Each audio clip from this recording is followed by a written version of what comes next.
Om Namo Bhagavate Vasudevaya. Om Namo Bhagavate Vasudevaya. Om Namo Bhagavate Vasudevaya.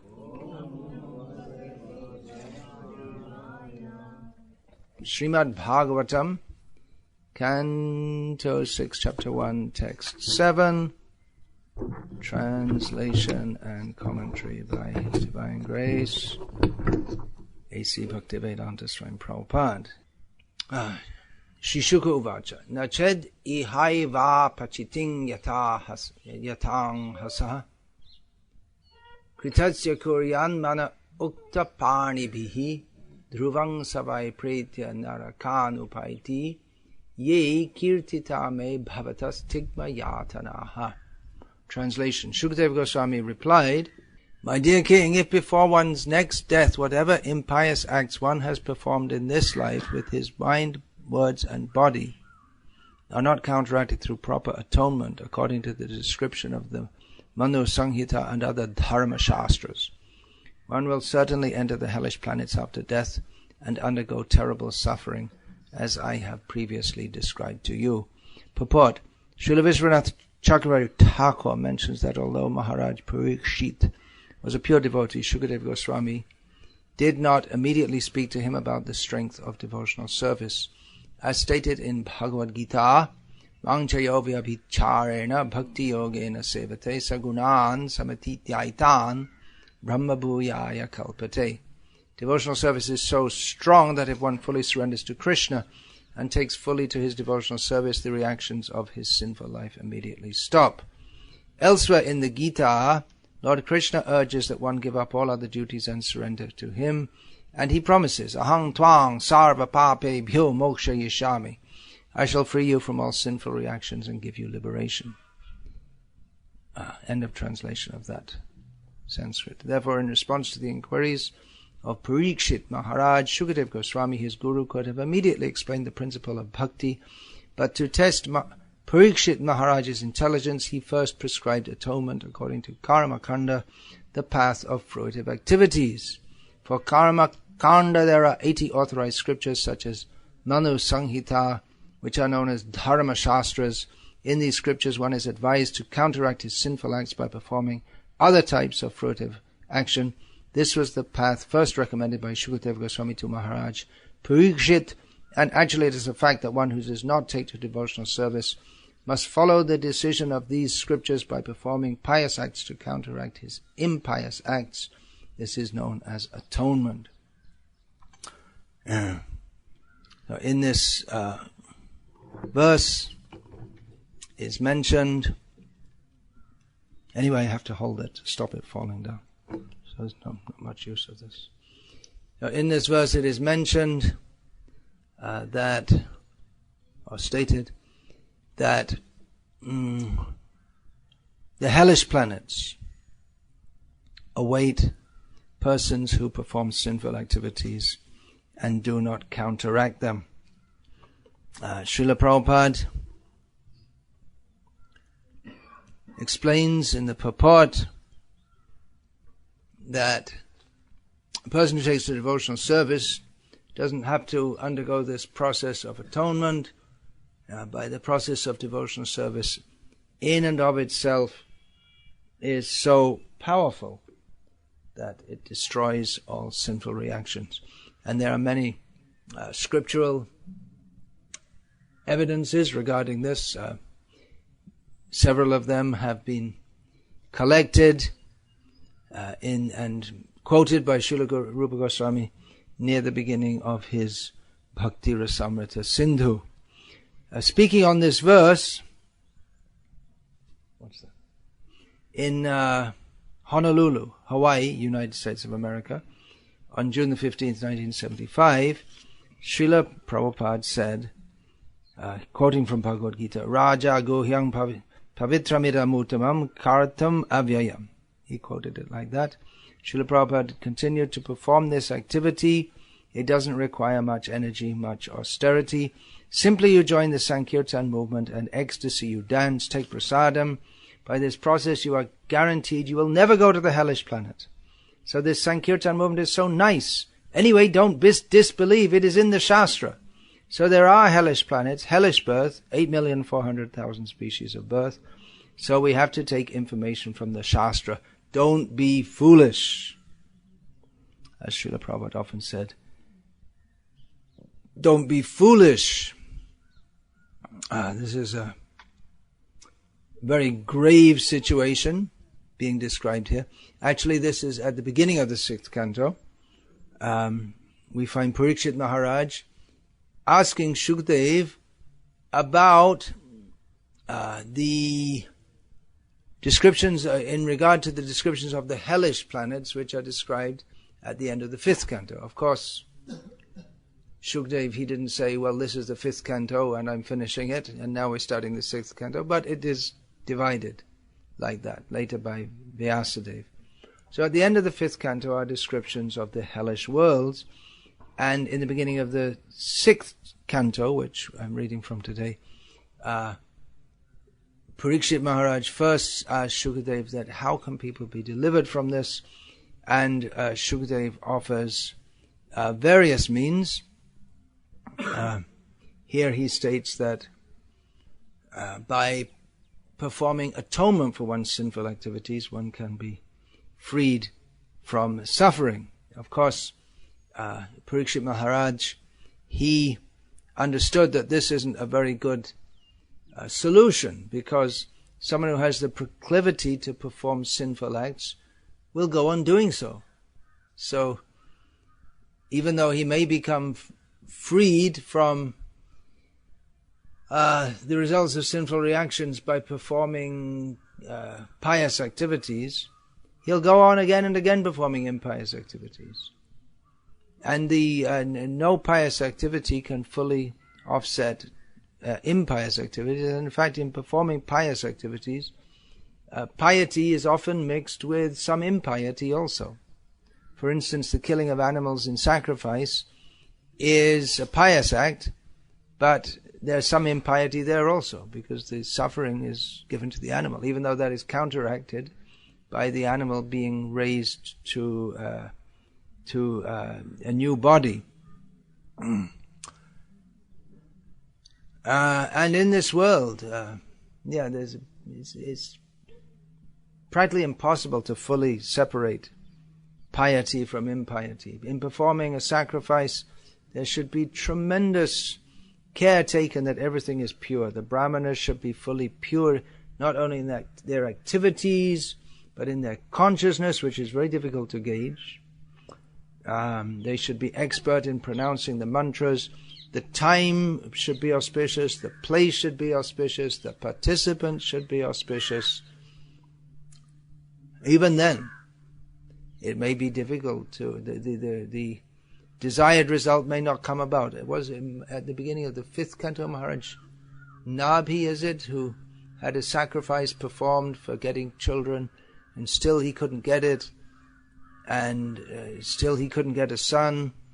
And the priests, they examined and they said, well, we don't find, we're pure and you are pure in this life, but it seems that in your previous life you had some sinful act by which you can't get a son born, even despite performing the sacrifices. So, to make a long story short, material activities cannot counteract sinful activities, and eventually Shukadev in this chapter of Bhagavatam will come up with the actual conclusion. Kechit kevalaya bhaktya vasudeva parayana aghang dunvanti kartsnena niharamyava bhaskara. He gives the example that just as the rising sun dissipates fog, only pure devotional service can completely destroy sinful reactions with no possibility of their reviving. If there's a lot of fog, I don't think you get much fog down here in this part of the world. It doesn't get cold or moist enough, but it's down here in Vellore especially. Probably in Kodaikanal you get it, or Uti. In Delhi, certainly at this season, there'll be plenty of fog. What's the solution to the fog? Get a fan and wave it? Hopeless. Nothing can be done to dispel the fog. Only when the sun rises, the hot sun. If the sun is not hot enough, then sometimes the fog remains also. Of course, the sun is always the same heat, but it is due to seasonal changes of the distance of the earth from the sun. Then the heat is, the full heat doesn't come. I'm not exactly sure what it is. The differences in the atmosphere and so on. And sometimes in Vrindavan, the whole day the sun will be up, but there's some haze that's very common in Delhi. That's not just from fog, but that's from pollution. There's a haze over the whole city all day long, despite the sun being up. But devotional service, pure devotional service, kevala bhakti. Kevala bhakti means pure devotional service. That means without any mixture of karma or jnana or anything else. The desire for fruitive enjoyment or the desire for liberation.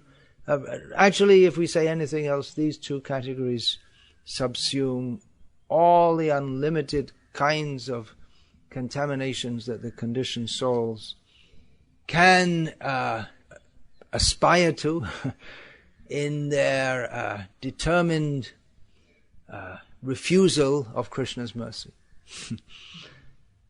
Matena Krishna paratasvato vamito bipadyeta grihavatana madanta gobhya vishatanta mishram punaf punas charavita charavananam. Persons who are determined not to be Krishna conscious never will be. You can't force them.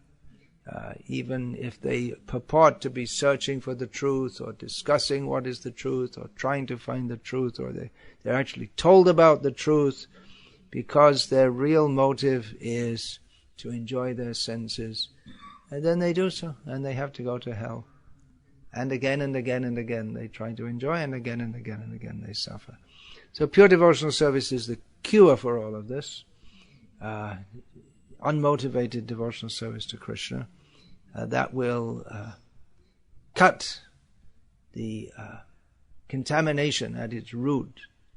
As long as the desire to enjoy this material world is there, then one will go on acting in a manner that causes one to take birth again and again and again. Nunang pramatam kurute vikarma yad indriya pritya aprinotina sadhu manyayata atmano yama sannapi kleshada asadeha. Rishabdev Bhagavan says that persons are certainly mad who perform sinful activities simply for the sake of sense pleasure, because doing so causes them to get born again and again and again and again, and to suffer again and again and again. Devotees are very fortunate to take to this process of devotional service, especially in this Kali Yuga, where normal life for the average person, in the modern world especially, means performing all kinds of sinful activities which cause them to go to hell. They may not even know. They're not even if we try to help them to know, they're not interested to know. So those who have taken to Krishna consciousness, they're very fortunate. And although in this age there's so much sinful activities are normal, the process for self-realization, God consciousness, Krishna consciousness, it's also very easy and joyful. Kevala Anandakanda. That is the Sankirtan process. Srila Prabhupada quoting him here. To perform this activity, it doesn't require much energy, much austerity. Simply you join the Sankirtan movement. And in ecstasy you dance and take prasadam. By this process, you are guaranteed you will never go to the hellish planet. We may not attain pure devotional service in this life, but we should certainly try for that. But at least we will not go to the hellish worlds. Swalpamapyasya dharmasya trayate mahato bhayat. And then Prabhupada says, this Sankirtan movement is so nice. Don't disbelieve. It is in the Shastra. There are hellish planets, Srila Prabhupada says. We may disbelieve. Oh, there's some... Where's the evidence? Where's the proof? Well, Shastra itself is the proof. People may say, well, we don't believe in all this, but hell, you can see the manifestation of it on this earth. For instance, if someone has cancer, it's a very painful disease. It's like being in a hellish condition. Or torture. So many people are tortured all right now. Right now at this very moment, there must be probably at least dozens of people all over the world being tortured, either in American prisons or in Iraq or what used to be Iraq or in Indian prisons, and it's going on. One or several human beings inflicting severe pain on another, generally to, for political reasons or just out of sadism. That is what is the hellish planets? What is the hellish situation of being tortured? Or one may be tortured by hunger or thirst, illness. The example is given there of cancer. Giving birth to children, so we're told, I don't have experience in this lifetime, is extremely painful. I was just reading yesterday that some devotee was saying to Prabhupada how in the ambulance on the way to the hospital the women are cursing their husband. You caused this. And they say, I'll never have sex again. And then they have the baby and they have sex again. Because punas charvita charvananam. They forget. It is the nature of material consciousness, because we want to enjoy this world, and nature arranges that we forget the suffering and we think of the pleasure. And we desire to enjoy it again and again. And then we have to suffer again and again and again, just like again and again, chewing the chewed. So Srila Prabhupada says, don't disbelieve. There are hellish planets, they're described in Shastra, and don't disbelieve also that in Shastra. It gives us the process to become free from this. Don't be foolish. Srila Prabhupada says, don't be foolish. We have this opportunity to be free from this hellish condition, which is inevitable. We must go to the hellish worlds. As long as we're in this material world, we must suffer hellish conditions. As long as we avoid Krishna. We may think, I'll perform all pious activities and then I won't suffer hellishly, I'll only enjoy in this world. And we may think, well, Krishna says in Bhagavad Gita, Dukhalayam ashashvatam. But he also says that you can go to the heavenly planets by Yanti Deva Vrata Deva, and those who are committed to worshipping the demigods, they go to the demigods. Krishna also says, Tetang bhuktva swarga lokang vishalam kshine punye martya lokang vishanti. That after enjoying tremendous happiness, that means material happiness, on the heavenly planets, one falls down again to this earthly plane. But then one thinks, well, then again, okay, I'll come down here and I'll do more pious activities and I'll go up again. So, sounds good. I don't have to do all this surrendering to Krishna. I'll just be pious and keep on going up to the heavenly worlds. But there's no guarantee.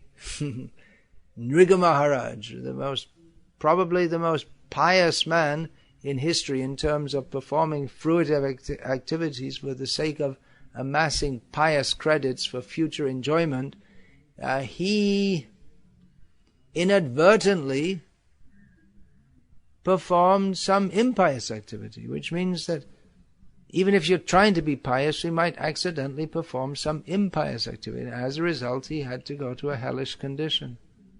So that is the material world. We can't guarantee. We may be put in a situation where we have to perform some impious act. Just that was Arjuna's. What is that? Nachashrayangshi. I don't see any good. Either fighting, not fighting. If I fight, I have to attack my gurus, which is sinful. And if I don't fight, then I have to abandon my brothers and abandon my kshatriya dharma. So either way, it doesn't seem good. So it's often like that in the material world. The choice between bad and worse.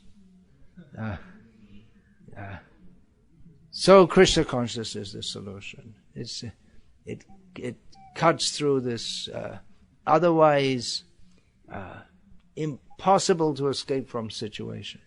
There's no escape from material entanglement. The only escape is by Krishna consciousness. Therefore, Srila Prabhupada says, don't be foolish. Time and time again, he would say this to his disciples. Don't be foolish. Here's another example of Srila Prabhupada saying this. On arriving in New York City, presumably, on July the 9th, 1976, addressing his disciples. So you have got this opportunity, Krishna consciousness. Everything is explained in the Bhagavad Gita. What is what? Do not lose this opportunity. Do not be foolish, misled by so-called scientists or philosophers or politicians. Take to Krishna consciousness. So everything is in Bhagavad Gita. We may not be very great scholars and think that, well, I have to study this Shastra, that Shastra, another Shastra. Ekam Shastram Devaki Putra Gita. There's one Shastra is enough, Bhagavad Gita. And of course we're reading Srimad Bhagavatam. And we can also read Srimad Bhagavatam. Srila Prabhupada gave 4 basic books which are required for our understanding and preaching. The Gita, Srimad Bhagavatam, Chaitanya Charitamrita, and Nectar of Devotion. So we may study other books, but these 4 are basic, and everything we need to know for our advancement in Krishna consciousness is in Srila Prabhupada's books. Now, of course, we may understand other things. We may study other works, and there's not necessarily any harm in that, but as Srila Prabhupada says here, do not be foolish. Whatever else we may study, we should see through the eyes of Bhagavad Gita as it is. And in fact, for most devotees, there's no need to study extensively so many things, because most of them don't have time even to study Prabhupada's books very carefully.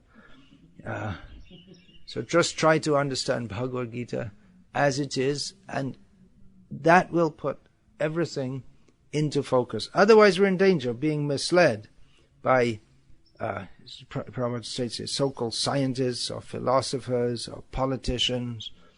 They may sound very convinced, just like we had the speeches here 2 days ago.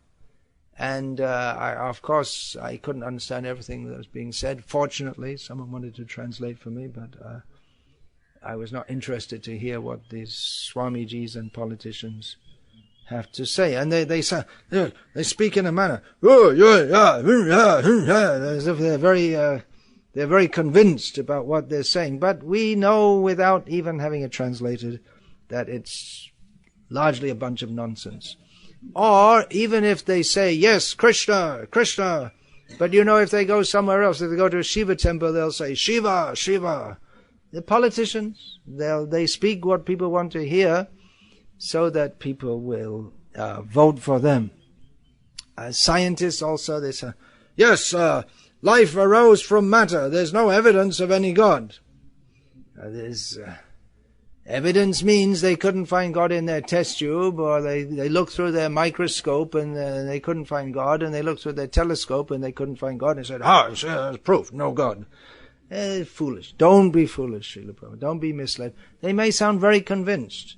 Yes, we've now discovered that everything is, consciousness is a symptom of the brain, and if we put some electrical current in this part of the brain, then you'll feel pain, and if you put it in another part of the brain, then you'll feel ecstasy, you can have a religious experience, therefore everything is in the brain. Of course, it doesn't answer the question that Well, okay, so electric current is going through, but who is experiencing?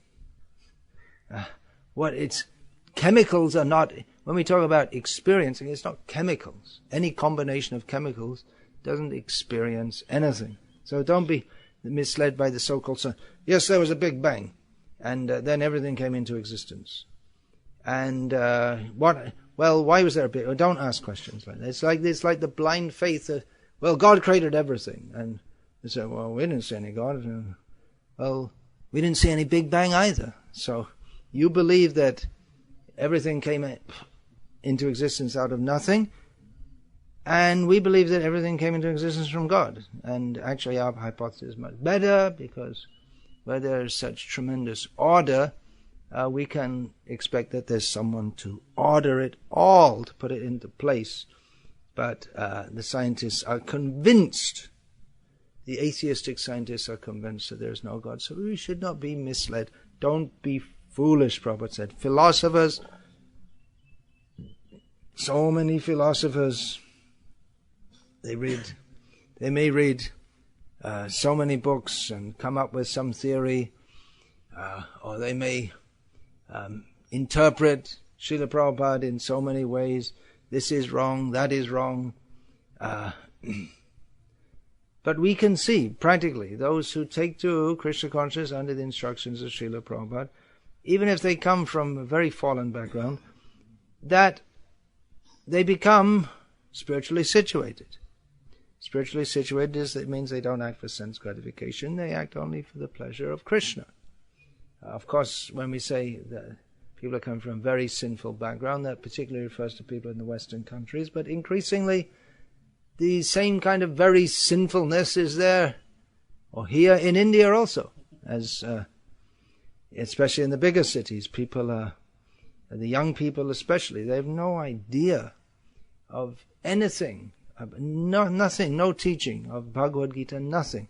And they just take it as normal that boys mix with girls and there's illicit sex and so on and so on and so on.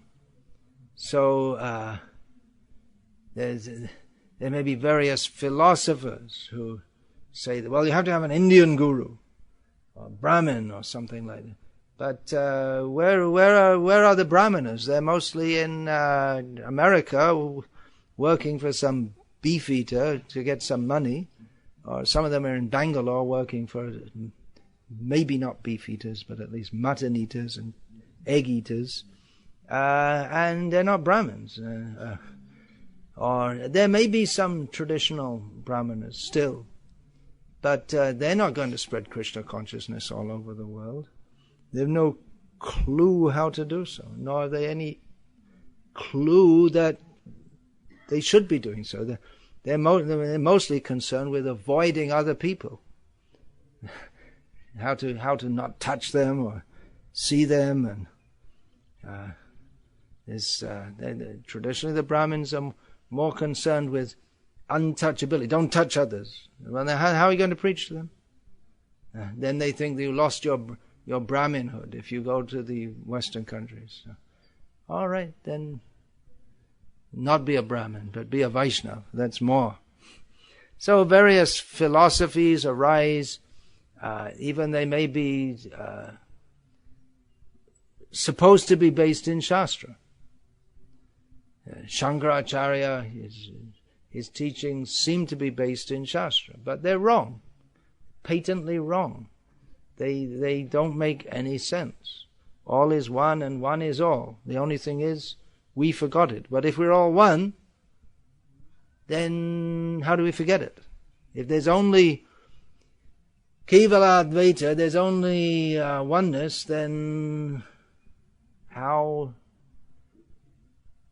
do we perceive two-ness? Only it's all just an illusion. Well, that means there's a difference between illusion and non-illusion, and again you get two-ness. So it's complete nonsense. So how to get out? We're in a position of foolishness. How can we understand what is the reality?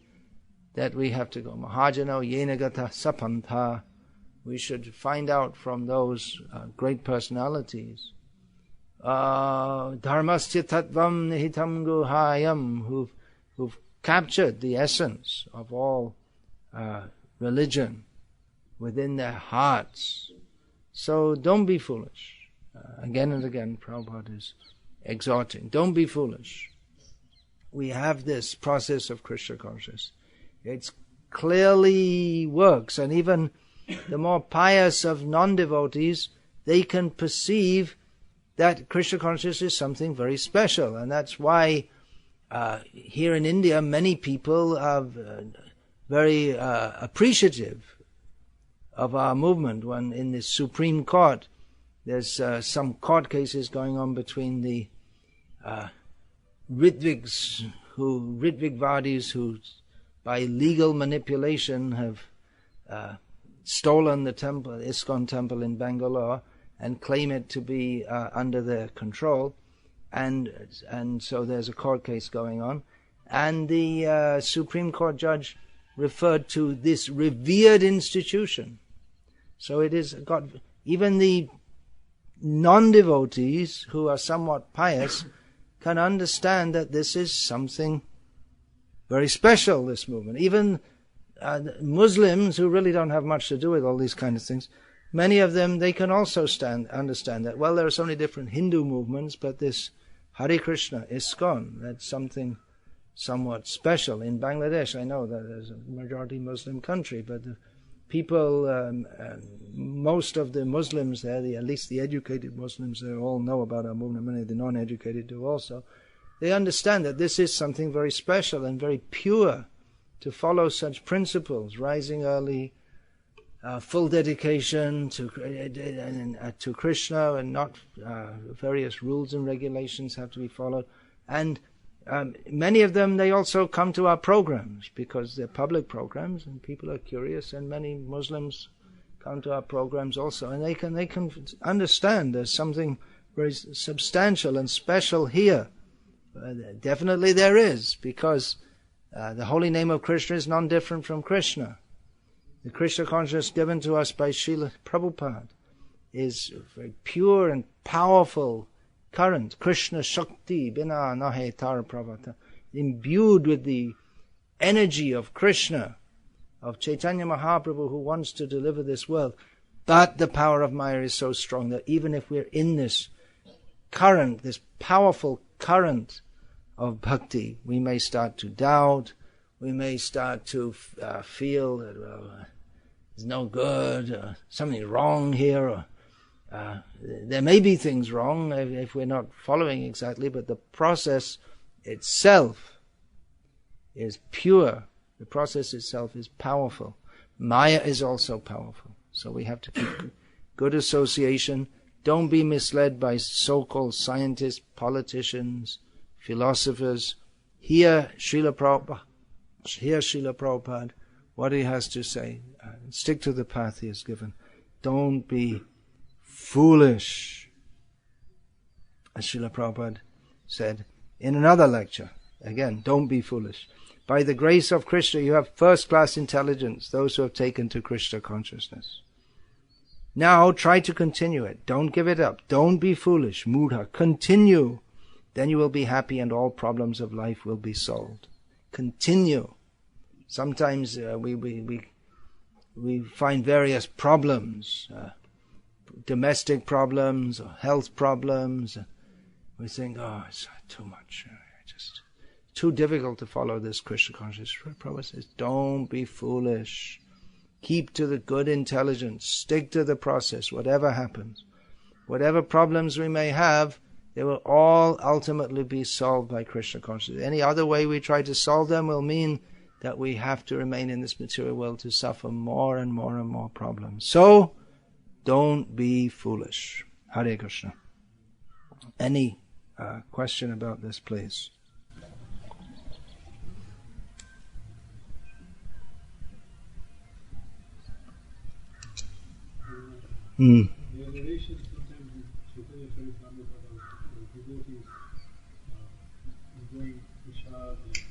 Devotees enjoying prasad is described in Chaitanya Charitamrita. I don't know where this is going, but let's see what it's got to do with don't be foolish.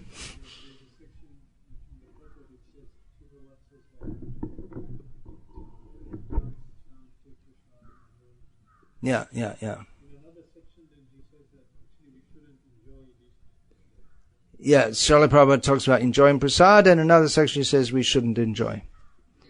So, often we, as in use of language, even among non-devotees, certainly in discussion of Shastra, and in discussion of Srila Prabhupada's teachings, we have to understand terms contextually. So when Srila Prabhupada says, don't try to enjoy, that means don't try to conceive of ourselves as an enjoyer. I am the enjoyer. This is meant for my enjoyment. But devotees enjoy prasad, thinking that, what do they think? Sharira vidyajal durndayat he kal jibe file bishoy shagare taramad jiba ati lobha moish durmati takijet hakotin shangshare. Krishna Bharadayamai Karibari Jibha Jai Shaprasadana Dilo Bhai Shena Amrita Paurad Ha Krishna Gunagal Premira Kochetan. This is the way devotees enjoy, knowing that this material body is a network of senses which drag us to hell, but Krishna has kindly given us this prasadam so that we can conquer over material life. So let us take that prasad, calling out the names of Chaitanya Mahaprabhu and Nityananda Prabhu. We can also enjoy. This is so delicious. Krishna has enjoyed this. Ek bar shanti pore. What is that? Ek din shanti pore advaita prabhur gore dui bhai bhojane boshilo. Shak kari ashadan prabhu bale bhaktagan Aisha Krishna ashadilo. In one day in Shantipur, Prabhu Radhaitara Ghare, in the house of Advaita Acharya, Chaitanya Mahaprabhu and Nityananda sat down to take prasad. And when Chaitanya Mahaprabhu accepted shak, the spinach prasadam, he said, Krishna has tasted this. Aisha Krishna ashad. Shakari ashadan. Shakari Ashradan, Krishna Prem, Ashradane Krishna Prema Shemani. By tasting this, Krishna Prem will come in your mind. So in this way, devotees enjoy, thinking Krishna has enjoyed. Oh, it's so nice how Krishna has enjoyed this. So it's different as devotees enjoy, but as subordinate enjoyers, not as, not putting themselves first. Yeah, anything else? In our personal spiritual life also, in the problems of the moment also, as he said, if you are fully Krishna conscious, all the problems are solved. That's the only ultimate solution. If we're fully Krishna conscious, all problems will be solved. That's the only ultimate solution. But that doesn't change the nature of this material world, which is full of problems. That will always be full of problems. Our own personal problem of being born and dying, and that will be solved. But it's the nature of this material world that it is problematic. That doesn't mean that we're not liable to fall down the stairs and break our leg, for instance. It can happen at any time, but ultimately we'll be safe from all problems. And we'll understand, even if I do fall down and break my leg, I have to go on chanting Hare Krishna. That's not my worst problem. My real problem is if I don't chant Hare Krishna. But this world will go on in its way. But if people become Krishna conscious, then the world situation will change also.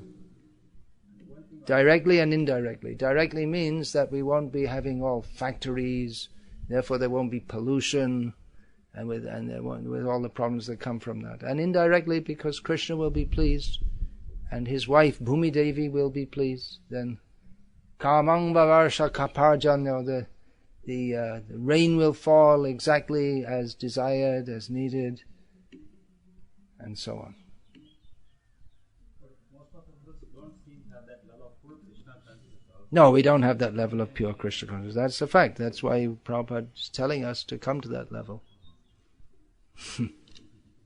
He's assuring us that this is what we need to do to come to the level of pure Krishna consciousness. There's no other solution.